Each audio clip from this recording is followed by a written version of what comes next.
अभी आप सुन रहे हैं मैथिली जानकी रिकॉर्डिंग स्टूडियो बरहा से। संदीप बाबू।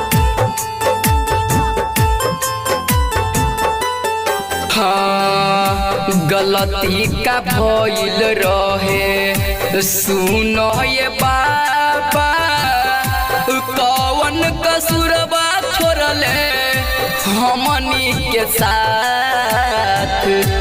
गलती का भइल रहे बोलो ये बाबा, कौन कसूरबा छोड़ले हमनी के साथ। केतना के छीन गइल गोदी के बलकवा, केतना के छीन गइल गोदी के बलकवा। कितना हो गइल सो नाथिए बाबा बाबा, कितना के छीन गइल गोदी के बलकवा। कितना हो गइल सो नाथिए बाबा।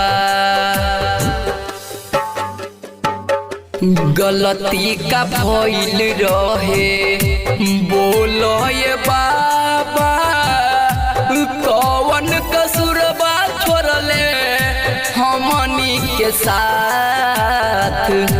गलती का भइल रहे सुनो ये बाबा, कौन कसूरबा छोड़ले हमनी के साथ।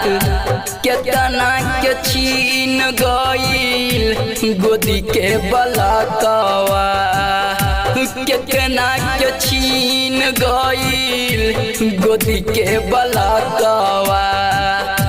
केतना हो गइल सो नाथिए बाबा बाबा, केतना के छीन गइल गोदी के बलकवा। केतना हो गइल सो नाथिए बाबा। हाँ, उड़ीसा में भइल बाटे रेल दुर्घटना, रेलिया से रेल टकराइले ये बाबा। उड़ीसा में भइल बाटे रेल दुर्घटना, रेलिया से रेल टकराइले ये बाबा। देखो शमशान भइल कईगो अंगनमा, देखो शमशान भइल कईगो अंगनमा। होत नहीं के दुख बरदासिए बाबा। केतना के छीन गइल गोदी के बलकवा। केतना हो गइल सो नाथिए बाबा।